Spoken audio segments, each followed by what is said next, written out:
Well, this should be a rather straightforward head-to-head because we have two smallish, fully electric crossovers that cost under £250 per month to lease. You would think it would be simple because after all they're a similar size, they both technically seat 5 people, they've got 4 doors and a hatchback, and they actually have nigh on the same size boot and no frunk.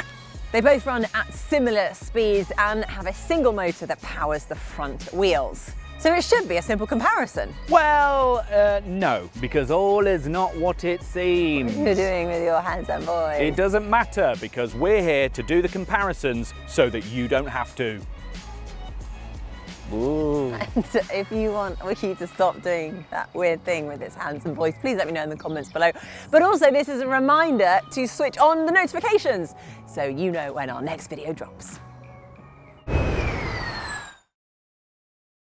Okay, so on the surface, the newly revised Hyundai Kona, this time with the smaller 39 kilowatt hour battery, and the Mazda MX-30 do look pretty similar on paper. Yeah, they both have the smallish batteries, which means it's lighter and therefore more efficient. Plus, they both qualify for the government's plug-in grant of £2,500, so it does make quite good financial sense. Yeah, they're also a handy size because they're not tiny like a Mini E or those urban electric cars, but then also not a galumphing great SUV that you struggle to put in a normal car parking space. And before you start, yes, I do prefer the way the Mazda looks because it's cleaner and calmer, and your car just looks like two different cars that have been slammed together horizontally. This car's got 3 wheel arches. That is quite a good description, I hate to say. I'm not going to say that the styling on yours is better, but it is a bit like, from the side profile, it is a bit like two cars have been fused together in the middle, but I quite like the front. It's kind of Tesla-esque. I like that. What? Yes, it is. It is. Just take a look. It's totally not. The other thing I'm a little unsure about are the lights. So we've got these kind of squinty lights on top. Now these are just your daytime running lights. These are in fact your headlights. Plus you've got a bit of extra cladding around the car and the rear lights. Yeah, they're odd. They're just a bit weird, a bit too much and just generally a bit strange. I just think the Mazda is cleaner, it's calmer, and it's just that little bit less gimmicky.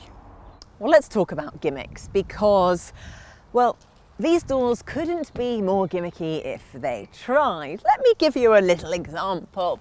You're going about your journey and then suddenly your mate or your child in the back has got to jump out of the car.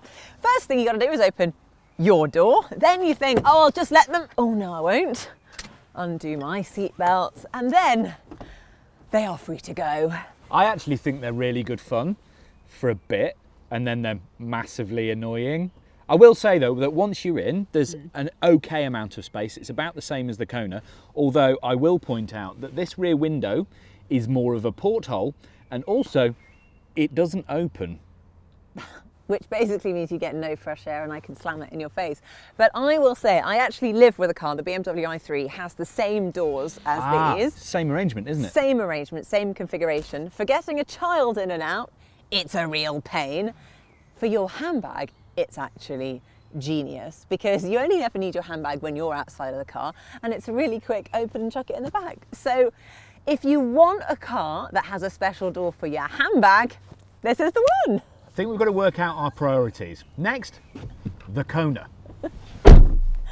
You know, there is a lot to be said about the Kona and its revolutionary conventional doors and windows that miraculously open. To be honest, there is pretty much the same amount of space in the back of the Kona as there is in the MX-30, and the boots, they are within 5 litres of each other, which is about this much. So it's kind of a bit of a draw when it comes to those two things, although I'd have to say the Kona is slightly more practical. Once you're in the driver's seat, the MX-30 is actually a fairly nice place to be. There's a 7-inch digital display up front, an 8.8-inch touchscreen here, and then another 7-inch touchscreen that handles all the aircon controls, and it all works really nicely. The cork trim is a nice touch, and the ergonomics are pretty good. It's also nicely equipped, even in base trim. There's a head-up display as standard, an 8-speaker stereo, Apple CarPlay and Android Auto, cruise, aircon, a full suite of driver assistance systems, including parking sensors and a rear camera, LED lights all round, alloys, decent navigation and a few other things. though you don't get heated seats or a toasty wheel until further up the price range. Boo!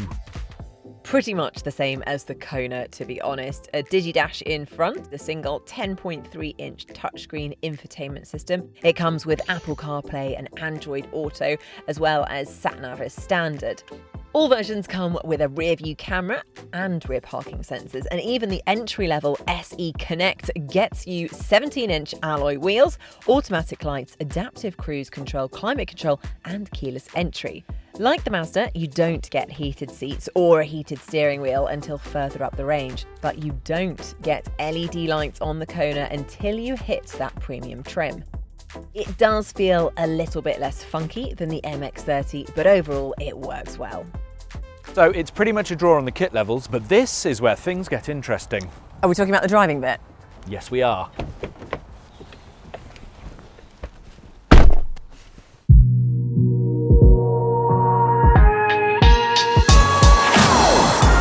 I think this is where Wookie is going to start falling behind, because the Kona was actually one of the very first pure electric cars to offer Tesla-ish range for un-Tesla-ish money. That was actually with the bigger 64 kilowatt hour battery, but this smaller battery version is actually pretty good too. So it has a 39.2 kilowatt hour battery, and that translates into WLTP range of 189 miles. Now, that probably means in real world range, we're talking about maybe 155 miles if you're driving and giving the car the respect it needs, which for me is definitely usable. But as we always say, this is something that you need to look at. You've got to address what your lifestyle requires and how many miles you're going to be needing out of your electric car. Now, it's got one motor and 134 brake horsepower, which isn't loads, but it does have 291 pounds-foot of torque, which actually is the kind of important part. That's the acceleration. That is the stuff that's going to actually push you back into your seat while you accelerate. And it does feel nice and nippy. 0 to 62 miles per hour in under 10 seconds. Yeah, I mean, you're not going to travel a Porsche Taycan, but I don't think that is the purpose of this car. So really, it's more than enough. The Mazda MX-30, on the other hand, comes in only one flavour, and that's got a 30 kilowatt hour battery with a WLTP range of 124 miles. Now, the problem with that is it's probably more like 100 in the real world, or double figures if it's chilly out, which really does sort of limit its usability, particularly for someone like me. It's got a smidge more power than the Kona at 141 brake horsepower, but it's also got 96 pound-foot of torque less, so it gets from 0 to 62 miles an hour in about the same time. And it definitely feels less urgent. Look, watch. I mean, it pushes me back in my seat, but it's not exactly a sports car. It's fine, but it's definitely not more than that. What it does do is handle quite neatly. Now, Mazda's got this thing called Sky Active, which means that they try and make things as light as possible and as neat and as efficient as they can. But this car is actually quite heavy. It's a little bit heavier than the Kona, in fact, even though the Kona's got a bigger battery, which surprised me when I looked at the spec sheets. But the steering is decent. The way the car goes around the corner, there's not much body roll. It's got nice control all the way around. It does lean a little bit, but it's nothing that would put you off. And yes, it does have regenerative braking. You've got 2 paddles behind the steering wheel here, and if I pull on that, you can feel it dropping it right back down. And then you can take off the brake regen using this paddle here. And you know, one of the things that's really strange, if you listen, you'll hear that it pipes in a kind of fake engine noise. It's kind of a generatory hum, sort of like an engine. It's like a lot of these things, they sort of sound like they might have a digital engine in them. And do you know what? I hated it at first. I found it really annoying and I couldn't see the point in an electric car. But now, I kind of like it, weirdly, because it'll drown out that kind of horrible white noise that you get driving on certain tarmac. So on the motorway, this car I think will be quite noisy, but instead you get a kind of basically a digital engine noise to sort of knock it out. It's weirdly making it more refined. Where I'd usually hear tyre roar, now I hear this. quite peaceful, really. Now the Kona, I would say, does feel pretty similar, but it is not something that you're going to get up early for on a Sunday morning and go for a beautiful drive in. But that's, you know, not the purpose of this car. I think it's a perfectly competent car to just get you from A to B rather than enjoy your driving experience. And I also do really like the regen. So there are paddles behind the steering wheel, and there are 3 different settings for the regenerative braking. And if I whack it up into the 3rd level, which I've just put it into now, you can see the car, I haven't used the brake at all, the car will pretty quickly come to a standstill. So that means that you can drive it with just 1 pedal if that's what you want to do, which I personally really like when you're driving around town and there's lots of traffic. But then I can take it off, get it back to 0, perhaps for longer drives or when you're on the motorway, because it is pretty sensitive, I've got to say.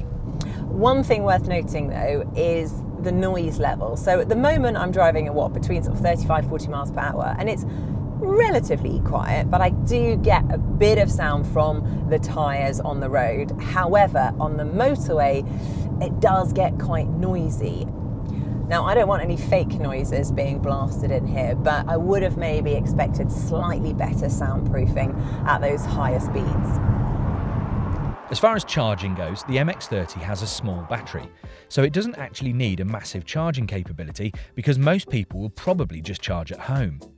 So there's only a 37 kilowatt DC rapid charger on board. You can obviously still plug it into a bigger rapid, but it can only charge at 37 kilowatts max.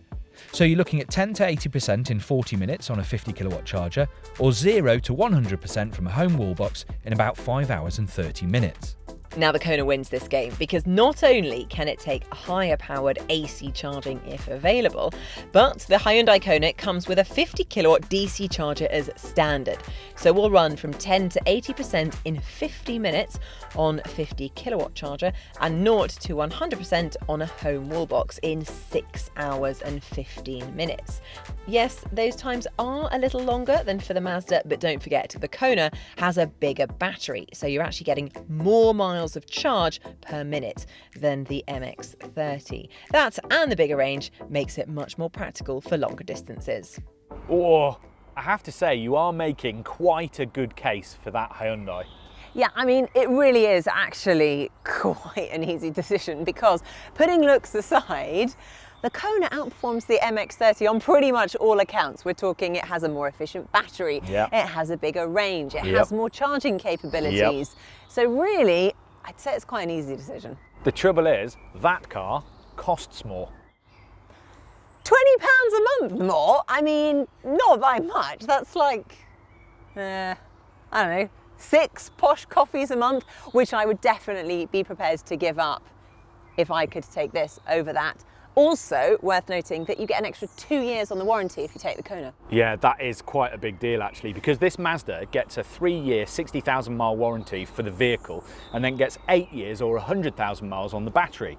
Your Hyundai Kona, and this is pretty similar on pretty much all of the Hyundai models, gets a 5-year and unlimited miles warranty on the vehicle and the same ticket for the battery as on the MX-30. That's a hell of a lot of peace of mind when you're buying one. And I hate to say it, but I might actually be agreeing with it. Sorry, could you just say that one word again, please? I may actually be agreeing with you because in this case, the Hyundai Kona 39 kilowatt is the clear winner. Agree and a clear winner. Well, I think I'm going to go lie down.